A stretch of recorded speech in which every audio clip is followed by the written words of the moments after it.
The Survivor by H.P. Lovecraft and August Derleth. Certain houses, like certain persons, manage somehow to proclaim at once their character for evil. Perhaps it is the aroma of evil deeds committed under a particular roof, long after the actual doers have passed away, that makes the gooseflesh come and the hair rise. Something of the original passion of the evildoer, and of the horror felt by his victim, enters the heart of the innocent watcher, and he becomes suddenly conscious of tingling nerves, creeping skin, and a chilling of the blood. Algernon Blackwood. I had never intended to speak or write again of the Charrière house, once I had fled Providence on that shocking night of discovery. There are memories which every man would seek to suppress, to disbelieve, to wipe out of existence. But I'm forced to set down now the narrative of my brief acquaintance with the house on Benefit Street, and my precipitate flight therefrom, lest some innocent person be subjected to indignity by the police in an effort to explain the horrible discovery the police have made at last. That same ghastly horror it was my lot to look upon before any other human eye, and what I saw was surely far more terrible than what remained to be seen after all these years, the house having reverted to the city, as I had known it would. While it is true that an antiquarian might be expected to know considerably less about some ancient avenues of human research than about old houses, it is surely conceivable that one who is steeped in the processes of research among the habitations of the human race might occasionally encounter a more abstruse mystery than the date of an ell or the source of a gambrel roof, and find it possible to come to certain conclusions about it, no matter how incredible, how horrible or frightening, or even, yes, damnable. In those quarters where antiquarians gather, the name of Elijah Atwood is not entirely unknown. Modesty forbids me to say more, but it is surely permissible to point out that anyone sufficiently interested to look up references will find more than a few paragraphs about me in those directories devoted to information for the antiquary. I came to Providence, Rhode Island in 1930, intending to make only a brief visit and then go on to New Orleans. But I saw the Charrière house on Benefit Street, and was drawn to it as only an antiquarian would be drawn to any unusual house isolated in a New England street of a period not its own, a house clearly of some age, and with an indefinable aura that both attracted and repelled. What was said about the Charrière house, that it was haunted, was no more than what was said about many an old, abandoned dwelling in the Old World, as well as in the New. And even if I can depend on the solemn articles in the Journal of American Folklore about the primitive dwellings of American Indians, Australian bush people, the Polynesians, and many others. Of ghosts I do not wish to write. Suffice it to say that there have been, within the circle of my experience, certain manifestations which have lent themselves to no scientific explanation, though I am rational enough to believe that there is such explanation to be found, once man chances upon the proper interpretation through the correct scientific approach. In that sense, surely the Charrière house was not haunted. No spectre passed among its rooms rattling its chain. No voice moaned at midnight. No sepulchral figure appeared at the witching hour to warn of approaching doom. But that there was an aura about the house, one of evil, of terror, of hideous eldritch things, none could deny. And had I been born a less insensitive clod, I have no doubt that the house would have driven me forth raving out of mind. Its aura was less tangible than others I have known, but it suggested that the house concealed unspeakable secrets, long hidden from human perception. Above all else, it conveyed an overpowering sense of age of centuries not alone of its own being, but far, far in the past, when the world was young, which was curious indeed, for the house, however old, was less than 3 centuries of age. I saw it first as an antiquarian, delighted to discover set in a row of staid New England houses, a house which was manifestly of a 17th-century Quebec style, and thus so different from its neighbors as to attract immediately the eye of any passer-by. I had made many visits to Quebec, as well as to other old cities of the North American continent, but on this first visit to Providence, I had not come primarily in search of ancient dwellings, but to call upon a fellow antiquarian of note, and it was on my way to his home on Barnes Street that I passed the Charrière house, observed that it was not tenanted, and resolved to lease it for my own. Even so, I might not have done so, had it not been for the curious reluctance of my friend to speak of the house, and indeed his seeming unwillingness that I go near the place. Perhaps I do him an injustice in retrospect, for he, poor fellow, was even then on his deathbed, though neither of us knew it. So it was at his bedside I sat, and not in his study, and it was there that I asked about the house, describing it unmistakably, for, of course, I did not then know its name or anything about it. A man named Charrière had owned it, a French surgeon, who had come down from Quebec, but who had built it Gamwell did not know. It was Charrière he had known. A tall, rough-skinned man. I saw little of him, but no one saw more. He had retired from practice, said Gamwell. He had lived there, and presumably older members of his family, though Gamwell could not say as to this for as long as Gamwell had known the house. Dr. Charrière had lived a reclusive life, and had died, according to notice duly published in the Providence Journal, in 1927, 3 years ago. Indeed, the date of Dr. Charrière's death was the only date that Gamwell could give me. All else was shrouded in vagueness. The house had not been rented more than once. There had been a brief occupation by a professional man and his family, but they had left it after a month, complaining of its dampness and the smells of the old house. Since then it had stood empty, but it could not be torn down, for Dr. Charrière had left in his will a considerable sum of money to keep the property off the tax delinquent list for a long enough time. Some said 20 years to guarantee that the house would be standing there if and when heirs of the surgeon appeared to lay claim to it, the doctor having written vaguely of a nephew in French Indochina on military service. All attempts to find the nephew had proved futile, and now the house was being permitted to stand until the period specified in the will of Dr. Charrière had expired. "I think of leasing it," I told Gamwell. Ill though he was, my fellow antiquarian raised himself up on one elbow in protest. "A passing whim, Atwood? Let it pass. I have heard disquieting things of the house." "What things?" I asked him bluntly. But of these things he would not speak. He only shook his head feebly and closed his eyes. "I hope to examine it tomorrow," I went on. "It offers nothing you could not find in Quebec. Believe me," said Gamwell. But as I have set forth, his curious opposition served only to augment my desire to examine the house at close range. I did not mean to spend a lifetime there, but only to lease it for a half-year or so, and make it a base of operations, while I went about the countryside around the city, as well as the lanes and byways of Providence, in search of the antiquities of that region. Gamwell did surrender at last the name of the firm of lawyers in whose hands the Charrière will had been placed, and when I made application to them, and overcame their own lack of enthusiasm, I became master of the old Charrière house for a period of not more than 6 months, and less, if I so chose. I took possession of the house at once, though I was somewhat nonplussed to discover that, while running water had been put in, electricity had not. I found among the furnishings of the house, these had been left in each room exactly as at the death of Dr. Charrière.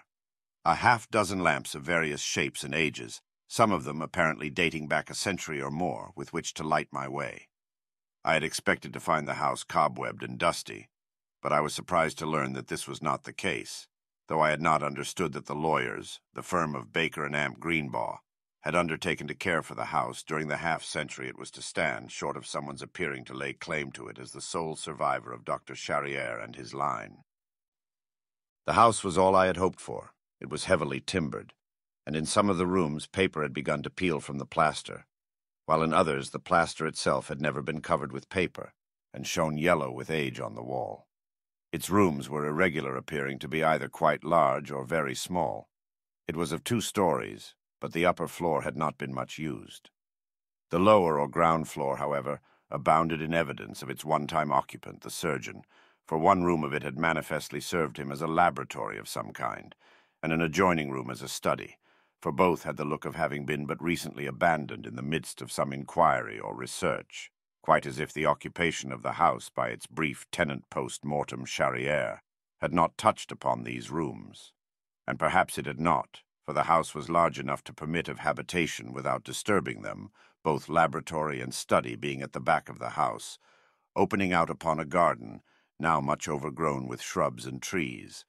A garden of some size, since the house occupied a frontage of over 3 lots in width, and in depth reached to a high stone wall, which was but a lot removed from the street in its rear.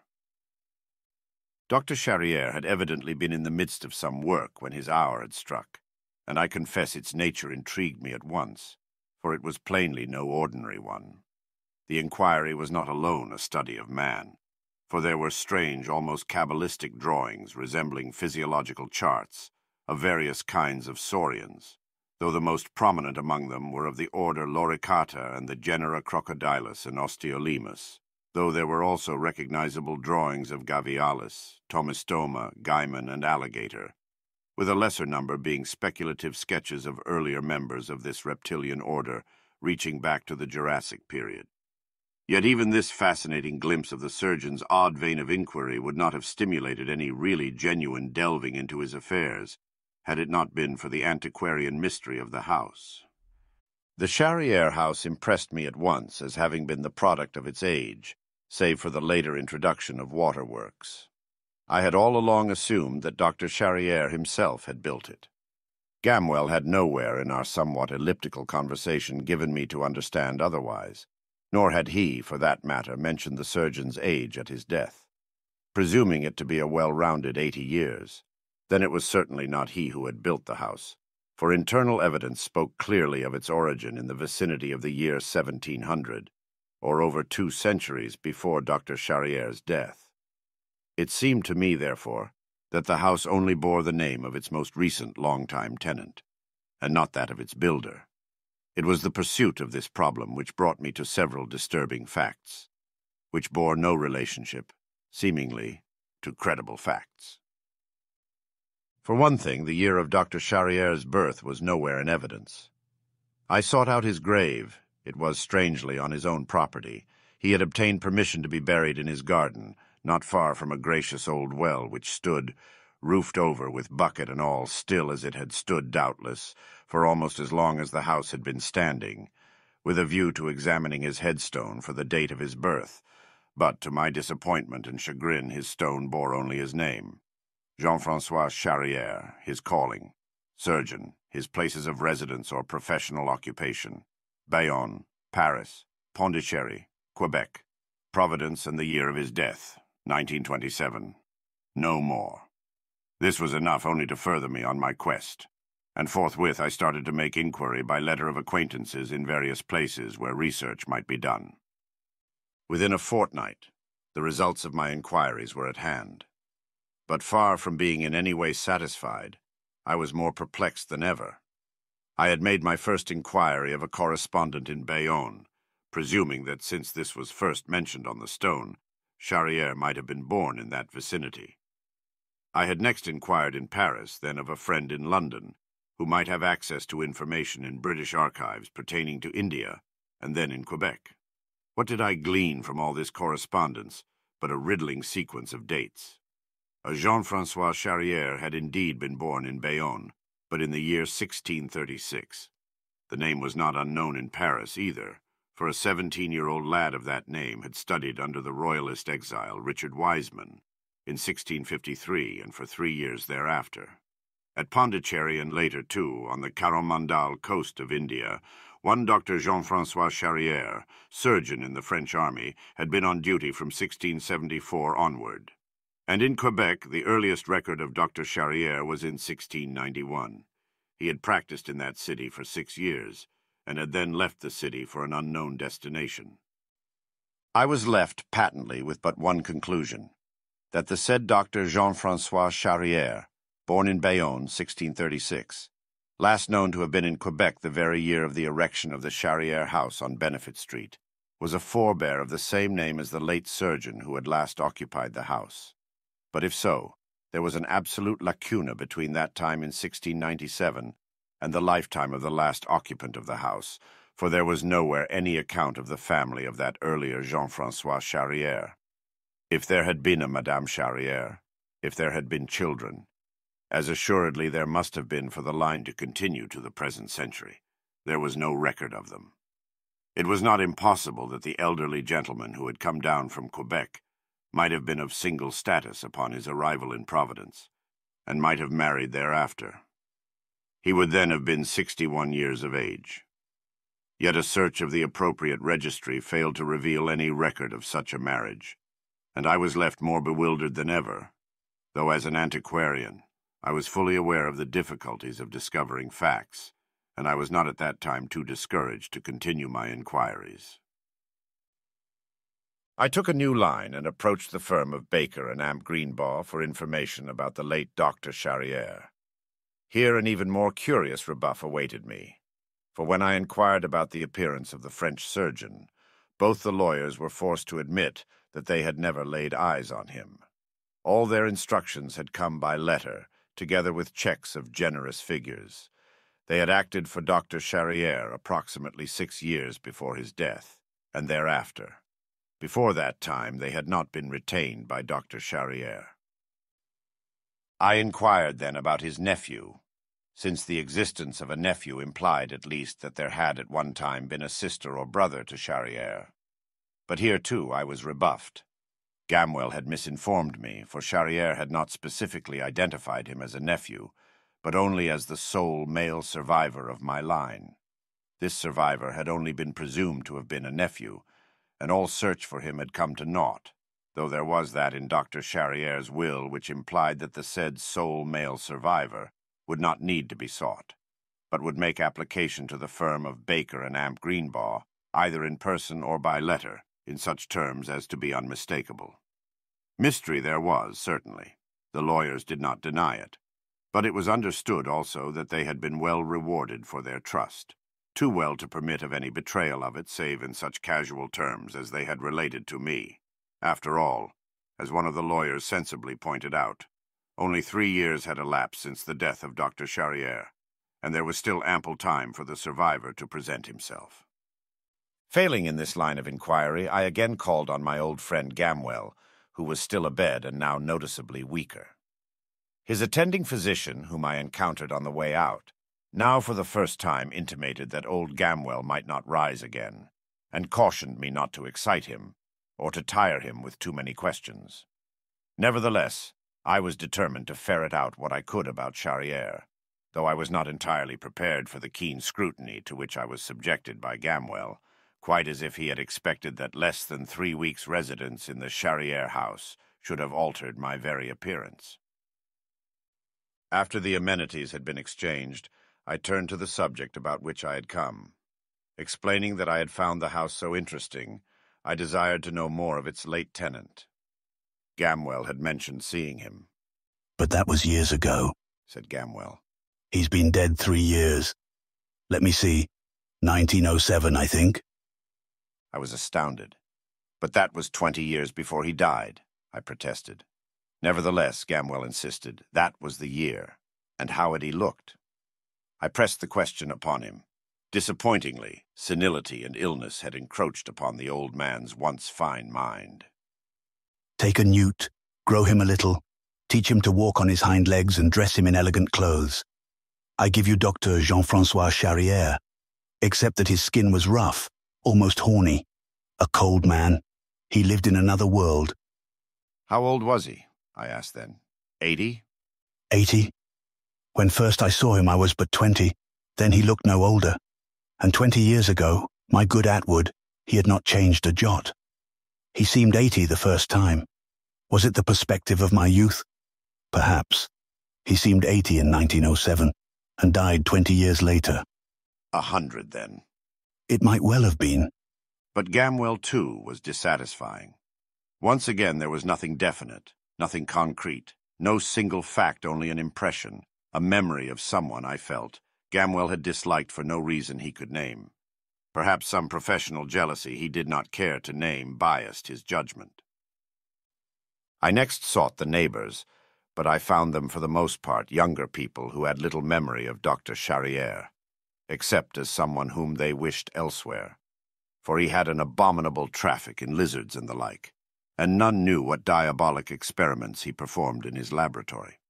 Only one among them was of advanced age.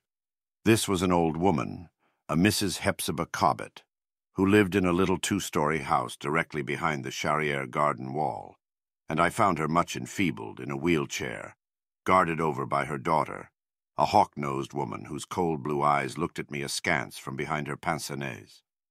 Yet the old woman spoke, starting to life at mention of Dr. Charrière's name, realizing that I lived in the house. "You'll not live there long. Mark my words. It's a devil's house," she said with some spirit that degenerated rapidly into a senile cackling. "Many's the time I've laid eyes on him. A tall man, bent like a sickle, with a wee tuft of beard like a goat's whisker on his chin. And what was it that crawled about at his feet I could not see? A long black thing, too big for a snake, though 'twas snakes I thought of every time I set eyes on Dr. Charrière. And what was it screamed that night? And what barked at the well? A fox, indeed. I know a fox and a dog, too, like the yawping of a seal. I've seen things, I tell ye, but nobody'll believe a poor old woman with one foot in her grave, and ye won't either, for none does." What was I to make of this? Perhaps the daughter was right when she said as she showed me out, "You must overlook Mother's ramblings. She has an arteriosclerotic condition which occasionally makes her sound quite weak-minded." But I did not think old Mrs. Cobbett weak-minded, for her eyes snapped and sparkled when she talked, quite as if she were enjoying a secret joke of proportions so vast that its very outlines escaped her keeper, the grim daughter who hovered ever near. Disappointment seemed to await me at every turn. All avenues of information yielded little more together than anyone had yielded. Newspaper files, library, records, all that was to be found was the date of the erection of the house, 1697, and the date of the death of Dr. Jean-François Charrière. If any other Charrière had died in the city's history, there was no mention of him. It was inconceivable that death had stricken all the other members of the Charrière family, predeceasing the late tenant of the house on Benefit Street, away from Providence. And yet it must have been so, for there was no other feasible explanation. Yet there was one additional fact, a likeness of Dr. Charrière which I discovered in the house, though no name was appended to it where it hung in a remote and almost inaccessible corner of an upstairs room. The initials JFC identified it beyond reasonable doubt. It was the likeness of a thin-faced ascetic, wearing a straggly goatee. His face was distinguished by high cheekbones, sunken cheeks, and dark, blazing eyes. His aspect was gaunt and sepulchral. Thus, in the absence of other avenues of information, I was driven once again to the papers and books left in Dr. Charrière's study and laboratory. Hitherto I had been much away from the house in the pursuit of my inquiry into Dr. Charrière's background, but now I was as much confined to the house as I had previously been away from it.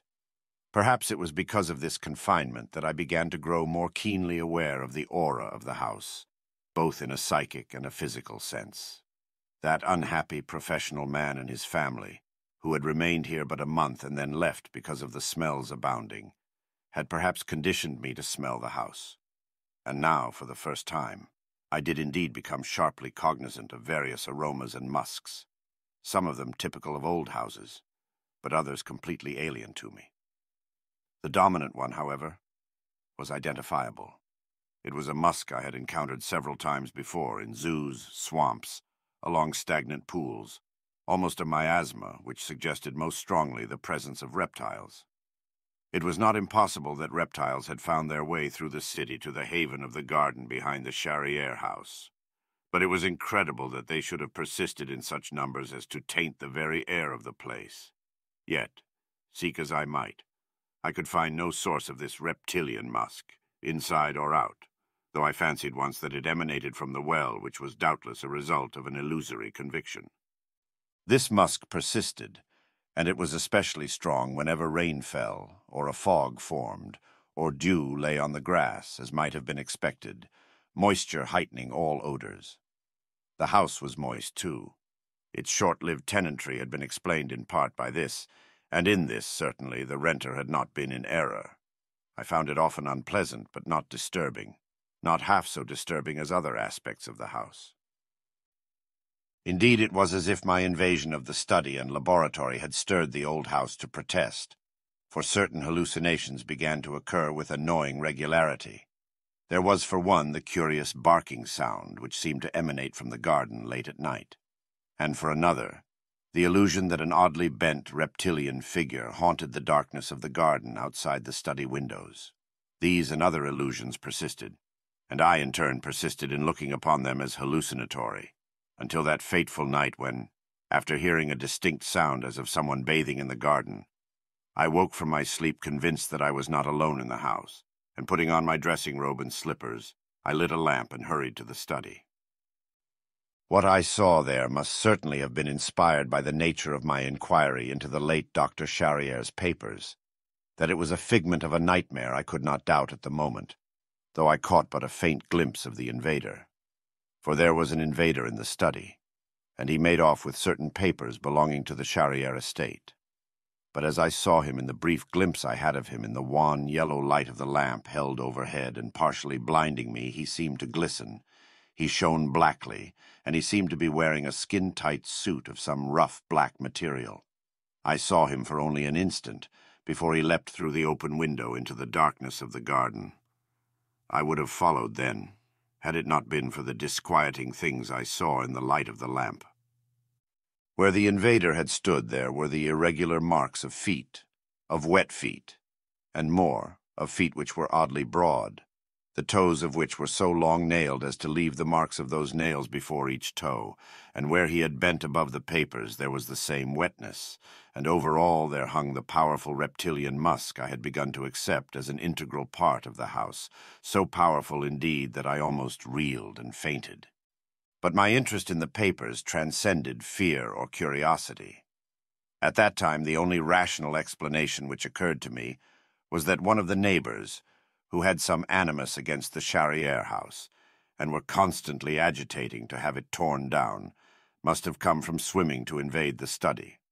Far-fetched, yes, certainly, but could any other explanation readily account for what I saw? I am inclined to think not. As for the papers, certain of them were undeniably gone. Fortunately, these were the very ones I had finished with. I had put them into a neat pile, though many were not consecutive. I could not imagine why anyone would have wanted to take them, unless someone other than myself were interested in Dr. Charrier, perhaps with a view to laying claim to the house and property. For these papers were painstaking notes about the longevity of crocodiles and alligators, as well as of related reptiles.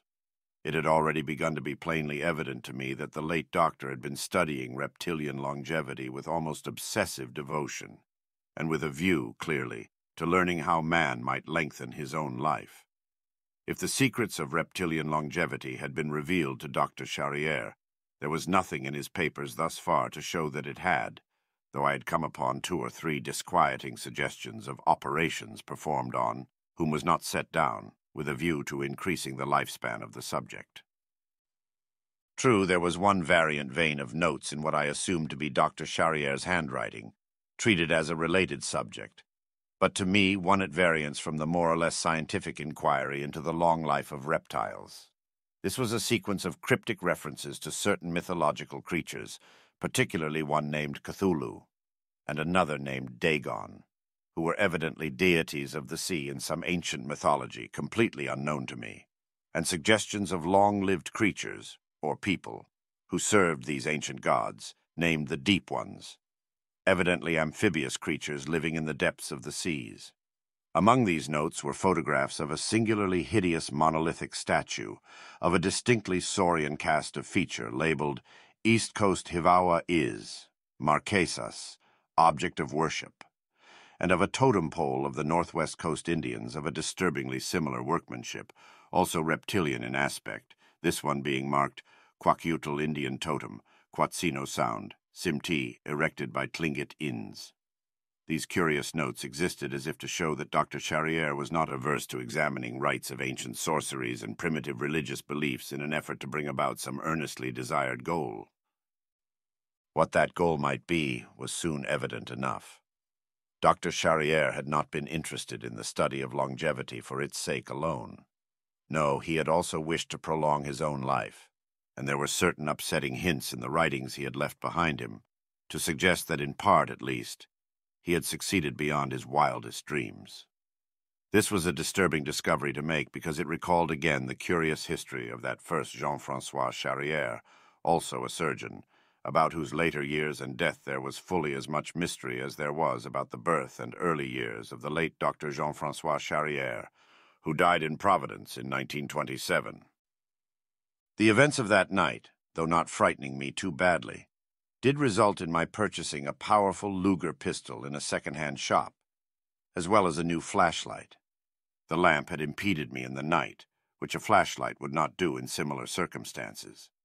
If indeed I had a visitor from among the neighbors, I could be sure that the papers he had taken would no more than whet his appetite, and sooner or later he would return.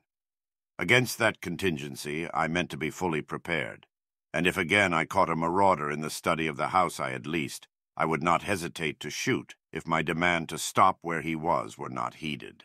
I hoped, however, that I would not have occasion to use the weapon in such a manner.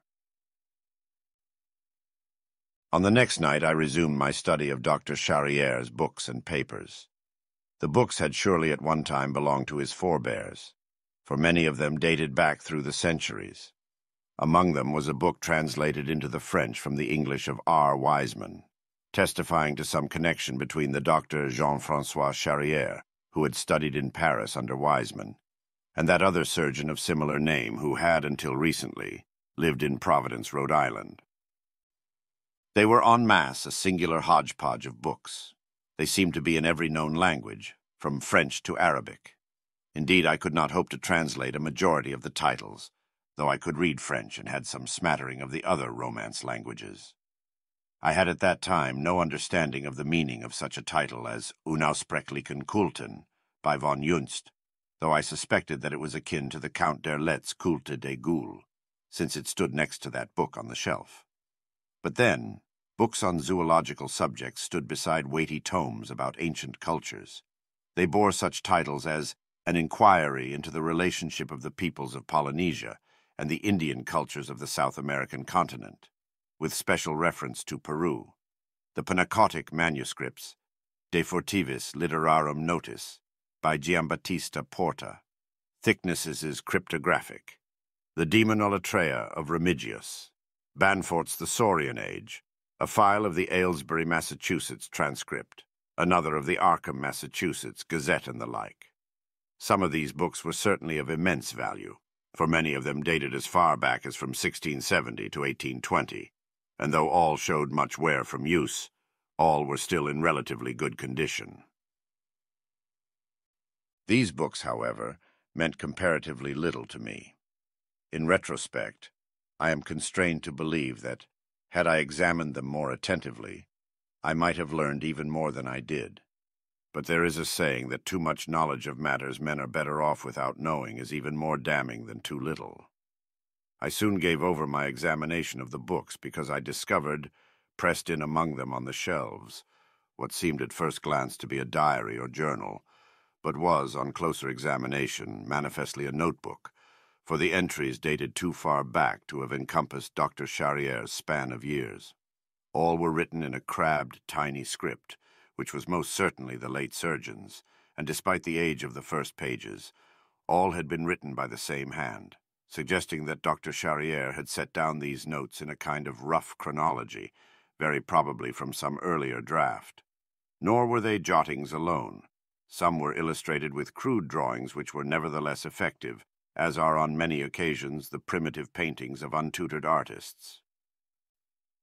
Thus, upon the very first page of the hand-bound manuscript, I came upon this entry, 1851, Arkham, Asaph Goad, D.O., and with it a drawing, presumably of the said Asaph Goad, emphasizing certain aspects of his features, which were batrachian in essence, for they were distinguished by an abnormally wide mouth, with peculiar leathery lips, a very low brow, strangely webbed eyes, and a generally squat physiognomy, giving them a distinctly and unmistakably frog-like appearance. This drawing took up the majority of the page, and the jotting accompanying it I assumed to be a notation of an encounter, evidently in research, for it could hardly have been in the flesh, with a subhuman type. Could the Dio have been a reference to the Deep Ones, mention of which I had previously encountered, which doubtless Dr. Charrière looked upon as a verification of the trend of his research, a trend to support a belief he probably held that some kinship with Batrachia, and hence very probably also Saurians, could be traced. To that end, too, there were other jottings. Most of them were so vague, perhaps purposely so, as to seem to me at that first examination of them virtually meaningless. What was I to make of a page like this, for instance? 1857, St. Augustine, Henry Bishop, skin very scaly but not ichthyic, said to be 107 years old, no deteriorative process, all senses still keen, ancestry uncertain but Polynesian trade in background. 1861, Charleston, Balach family, crusted hands, double jaw construction, entire family manifesting similar stigmata. Anton 117 years old, Anna 109, unhappy away from water. 1863, Innsmouth, Marsh, Waite, Elliot, Gilman families. Captain Obed Marsh, a trader in Polynesia, married to a Polynesian woman, all bearing facial characteristics similar to Asaph Goad's. Much secretive living. Women seldom seen in streets, but at night much swimming. Entire families, all the rest of the town keeping to their houses, swimming out to Devil Reef. Relationship to Diu very marked. Considerable traffic between Innsmouth and Ponap. Some dark religious worship. 1871. Jed Price, carnival entertainer, billed as Alligator Man. Appears in pool of alligators, saurian look, long lantern jaw, said to have pointed teeth, but whether real or filed unable to determine. This was the general tenor of the jottings in the book. Their range was continental. There were notes referring to Canada and Mexico as well as the eastern seaboard of North America. From them, Dr. Jean-François Charrière began to emerge as a man obsessed with a strange compulsion to establish proof of the longevity of certain human beings seemingly bearing some kinship to Saurian or Batrachian ancestors. Admittedly, the weight of the evidence gathered, could one have accepted it all as fact, rather than as wishfully colored accounts of people with some marked physical defect, seemed to lend to Dr. Charrière and his belief a strange and provocative corroboration. Yet the surgeon had not often gone beyond the realm of pure conjecture. What he sought seemed to be the connecting link among the various instances which had come to his notice.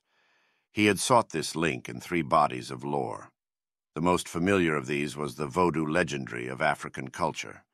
Next to it, in familiarity, stood the animal worship of ancient Egypt. Finally, and most important according to the surgeon's notes, was a completely alien culture, which was as old as Earth, nay, older, involving ancient elder gods and their terrible, unceasing conflict with equally primeval old ones, who bore such names as Cthulhu, Hastur, Yog-Sothoth, Shub-Nigrath, and Nyarlathotep, and who were served in turn by such curious beings as the Cho-Cho people, the Deep Ones, the Shantaks, the abominable snowmen, and others, some of whom appeared to have been a suborder of human being, but others of which were either definite mutations or not human at all. All this fruit of Dr. Charrière's research was fascinating, but in no case had he adduced a definite, provable link. There were certain Saurian references in the Vodou cult.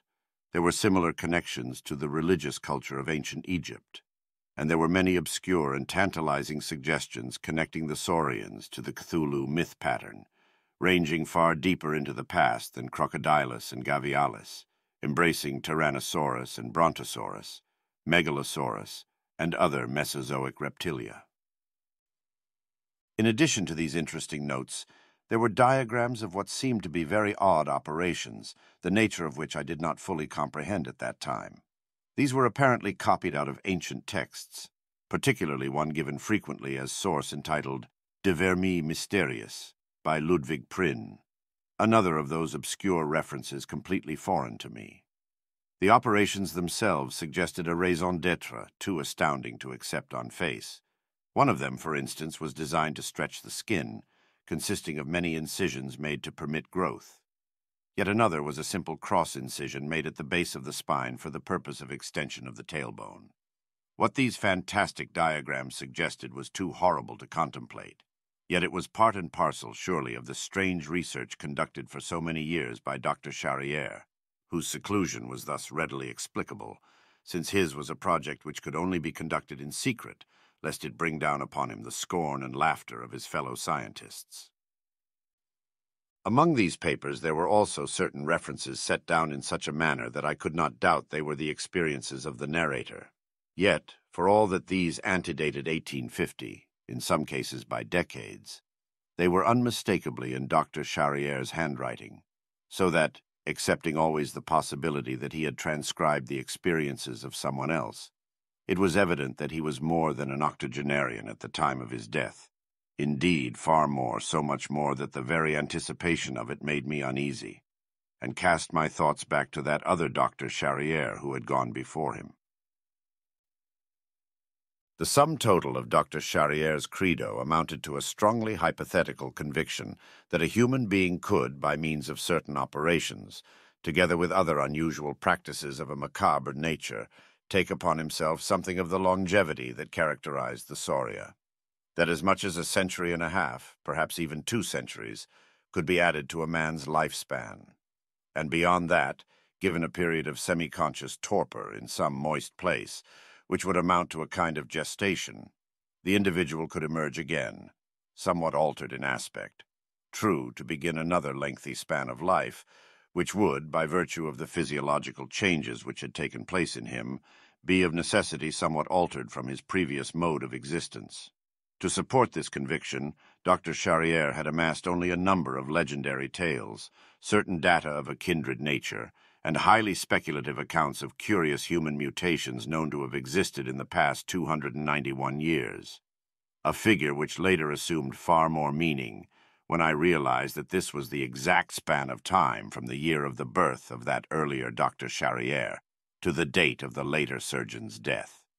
Nowhere in all this material was there anything resembling a concrete line of scientific research, with educible proof-only hints, vague intimations, hideous suggestions, sufficient, in truth, to fill a casual reader with horrible doubts and terrible half-formed convictions, but not nearly enough to warrant the sober interest of any genuine scholar. How much farther I would have gone into Dr. Charrière's research, I do not know. Had it not been for the occurrence of that which sent me screaming in horror from that house on Benefit Street, it was possible that I would have gone much farther instead of leaving house and contents to be claimed by a survivor who I know now will never come, thus leaving the house to fall to its ultimate destruction by the city. It was while I was contemplating these findings of Dr. Charrière that I became aware of being under scrutiny, that manifestation people are fond of calling the sixth sense. Unwilling to turn, I did the next best thing. I opened my pocket watch, set it up before me, and used the inside of the highly polished case as a kind of mirror to reflect the windows behind me. And there I saw, dimly reflected, a horrible travesty of a human face, which so startled me that I turned to view for myself that which I had seen mirrored. But there was nothing at the pane, save the shadow of movement. I rose, put out the light, and hastened to the window. Did I then see a tall, curiously bent figure, crouched and shuffling in an awkward gait into the darkness of the garden?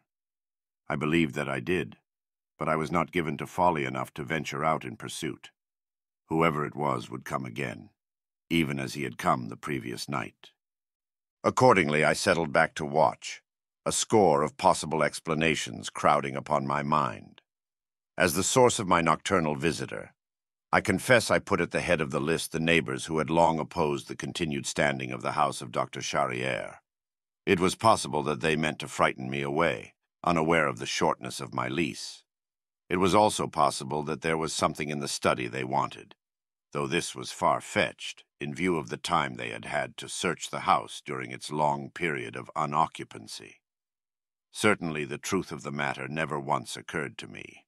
I am not by nature any more skeptical than an antiquarian might be expected to be, but the true identity of my visitor did not, I confess, suggest itself to me, despite all the curious interlocking circumstances which might have conveyed a greater meaning to a less scientific mind than my own.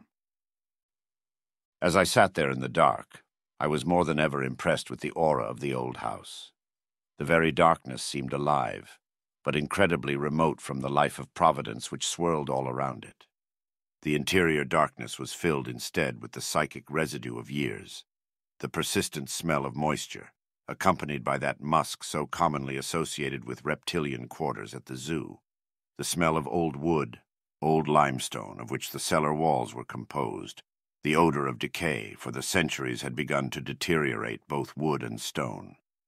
And there was something more, the vaporous hint of an animal presence, which seemed indeed to grow stronger with every passing moment.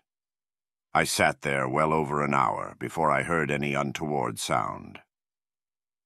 Then it was indistinguishable. At first I thought it a bark, akin to that sound made by alligators, but then I thought it rather less a figment of my perfervid imagination than the actual sound of a door closing. Yet it was some time before another sound smote upon my ears, a rustling of papers. Astonishing as it was, an intruder had actually found his way into the study before my very eyes without being seen. I turned on the flashlight, which was directed at the desk I had left. What I saw was incredible, horrible. It was not a man who stood there, but a travesty of a man. I know that for one cataclysmic moment I thought consciousness would leave me, but a sense of urgency coupled with an awareness of acute danger swept over me, and without a moment's hesitation I fired 4 times, at such range that I knew each shot had found harbor in the body of the bestial thing that leaned over Dr. Charriere's desk in that darkened study. Of what followed I have mercifully only the vaguest memory. A wild thrashing about the escape of the invader, my own uncertain pursuit. I had struck him, certainly, for a trail of blood led from the study to the windows through which he had gone, tearing away glass and frame in one. Outside, the light of my flash gleamed on the drops of blood, so that I had no difficulty following them. Even without this to follow, the strong musk pervading the night air would have enabled me to trace whoever had gone ahead. I was led not away from the house, but deeper into the garden, straight to the curb of the well behind the house, and over the curb into the well, where I saw for the first time in the glow of the flashlight the cunningly fashioned steps which led down into that dark maw. So great was the discharge of blood at the well curb that I was confident I had mortally wounded the intruder. It was that confidence which impelled me to follow, despite the manifest danger. Would that I had turned at the well curb and gone away from that accursed place. For I followed down the rungs of the ladder set into the well wall, not to the water below, as I had first thought I might be led, but to an aperture opening into a tunnel in the well wall, leading even deeper into the garden. Compelled now by a burning desire to know the nature of my victim, I pushed into this tunnel, unmindful of the damp earth which stained my clothes, with my light thrust before me, and my weapon in instant readiness. Up ahead I could see a kind of hollowed-out cavern, not any larger than enough to permit a man to kneel upright, and in the center of my flashlight's glow stood a casket, at sight of which I hesitated momentarily, for I recognized the direction of the tunnel away from the well led toward the grave of Dr. Charriere. But I had come too far to retreat. The smell in this narrow opening was almost indescribable. Pervading every part of the tunnel was the nauseatingly strong musk of reptiles. Indeed, it lay so thickly in the air that I had to force myself to press on toward the casket. I came up to it and saw that it lay uncovered. The trail of blood led to the edge of the casket and into it. Impelled by burning curiosity and a half-formed fear of what I might find, I rose to my knees and forced the light tremblingly into the casket. It may well be charged that after so many years my memory is no longer to be relied upon. But what I saw there was imprinted indelibly on my memory. For there, in the glow of my light, lay a newly dead being, the implications of whose existence overwhelmed me with horror. This was the thing I had killed. Half man, half saurian, it was a ghastly travesty upon what had once been a human being. Its clothes were split and torn by the horrible mutations of the flesh, by the crusted skin which had burst its bonds. Its hands and unshod feet were flat, powerful in appearance, claw-like. I gazed in speechless terror at the shuddersome tail-like appendage which pushed bluntly out from the base of the spine, at the terribly elongated crocodilian jaw, to which still grew a tuft of hair, like a goat's beard. All this I saw before a merciful unconsciousness overcame me, for I had seen enough to recognize what lay in that coffin him, who had lain there in a cataleptic torpor since 1927, waiting his turn to come back in frightfully altered form to live again. Dr. Jean-François Charrière, surgeon, born in Bayonne in 1636, died in Providence in 1927, and I knew that the survivor of whom he had written in his will was none other than himself, born again, renewed by a hellish knowledge of long-forgotten eldritch rites more ancient than mankind, as old as that early vernal earth on which great beasts fought and tore.